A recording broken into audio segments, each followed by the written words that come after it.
the academics is the way to combat ignorance. And all of the mashaykh, from our elders and even to the younger mashaykhs, all of them explain that the cure for ignorance is no doubt ilm.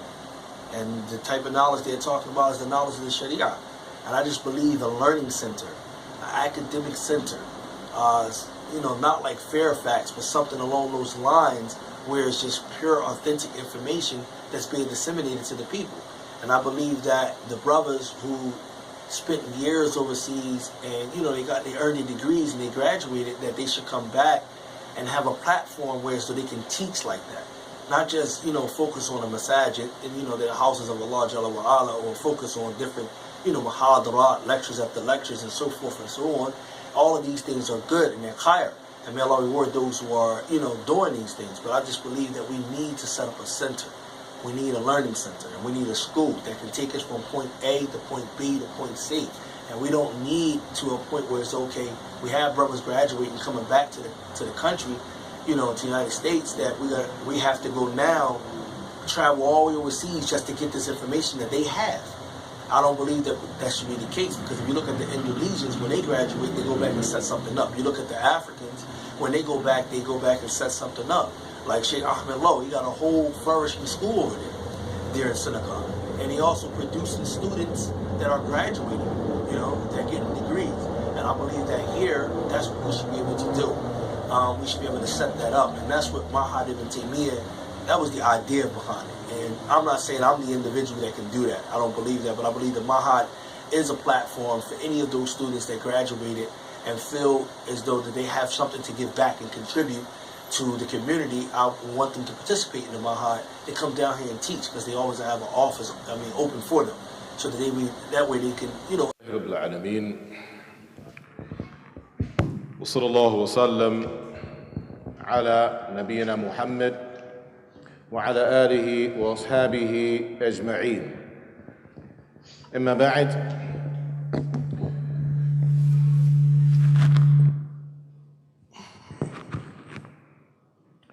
this evening, that we ask Allah Tabarak wa Ta'ala, the Blessed and the Exalted, to make blessed for us and to favor us therein. We greet you all with the greeting of Islam, and we say to you all, Assalamu alaikum wa rahmatullahi wa barakatuh. Along with that, I'm going to share with you all a portion of my honesty. In that, an experience such as this is very humbling.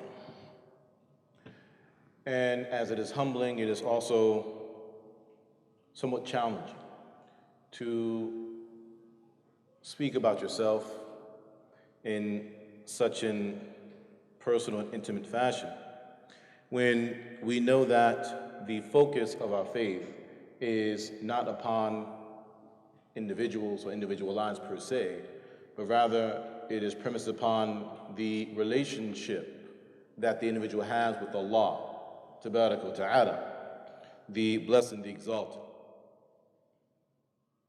However, we all are familiar with the hadith of the Messenger of Allah, sallallahu alaihi wasallam, الدال على الخير كفاعله, the one who directs towards that which is excellent, it is as though that person is employing that excellence himself.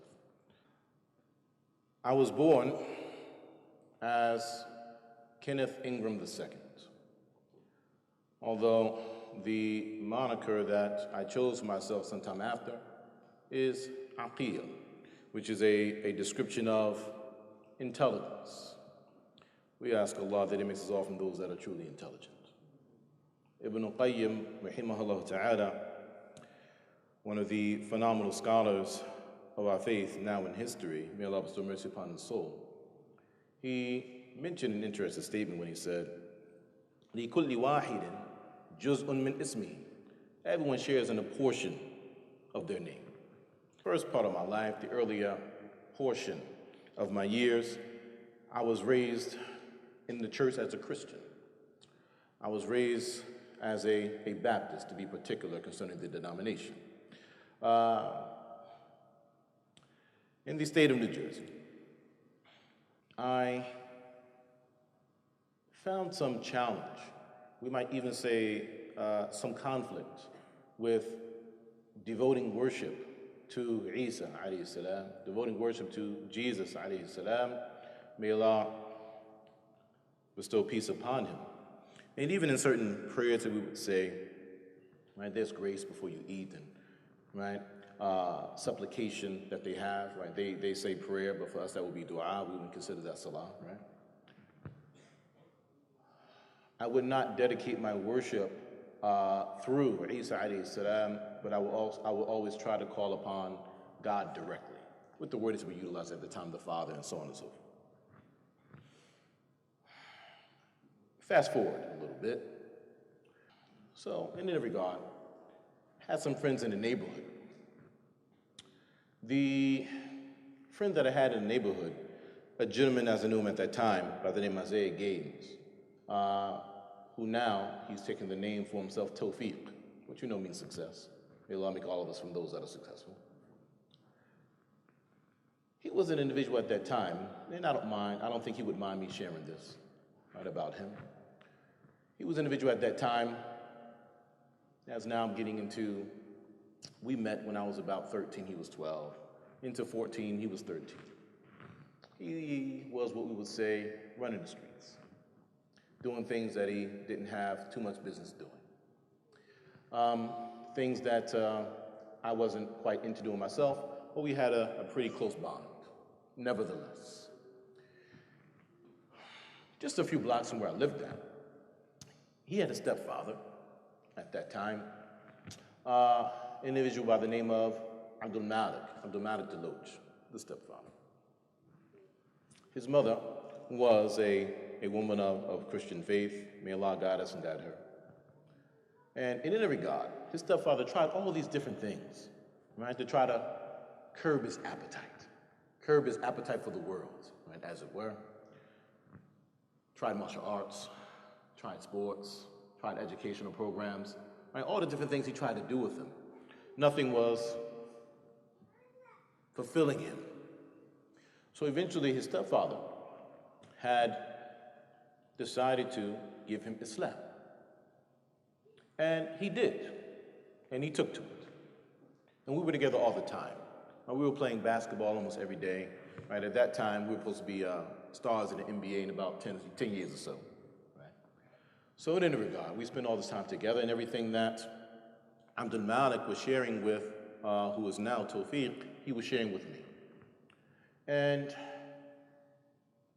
it simply just made a lot of sense. It was sensical. And many of the challenges that I found that I faced in the theology of Christianity at that time, I didn't find that with what he was presenting to me.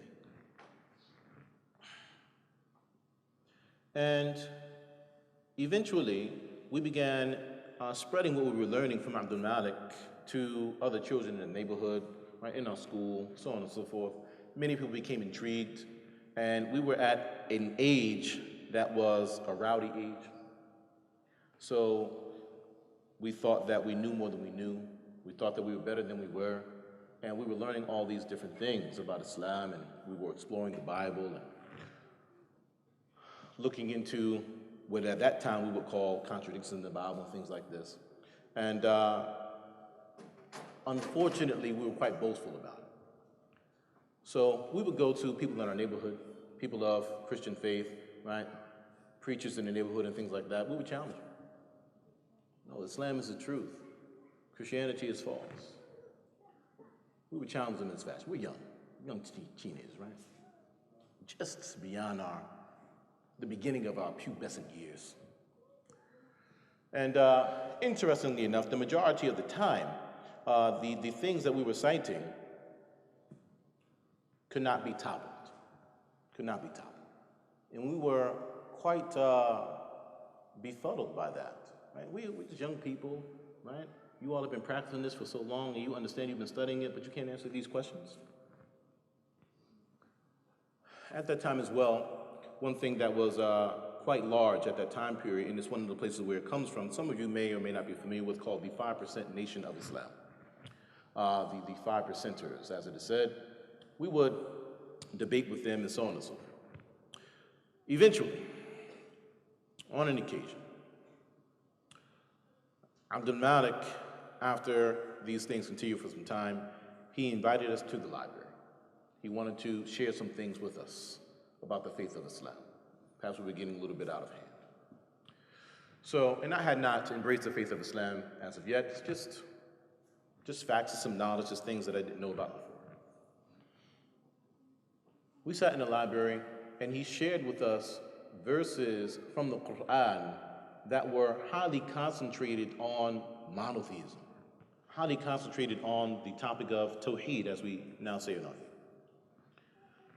Verses like, وَمَا خَلَقْتُ الْجِنَّ وَإِنسَ إِلَّا لِيَعْبُدُونِ. And I have not created the jinn, another creation as we know, and humanity, except for the purpose of my worship alone. Servitude. Servitude to the Creator. We're wondering why we're here, what's the purpose of life. And in the Quran, so directly, so easily, with such simplicity, such simplicity. This is the purpose of life that everyone is searching for. Servitude to the Creator, subhanahu wa ta'ala, glorious and exalted. This is why we're here. This is what we're meant to be doing before anything else. مَا أُرِيدُ مِنْهُمْ رِزْقٍ وَمَا أُرِيدُ أَن يُطْعِمُونِ. I don't desire any provisions from them, nor do I look to any of them to feed me or do anything for me. He's not in need of us, we're in need of him.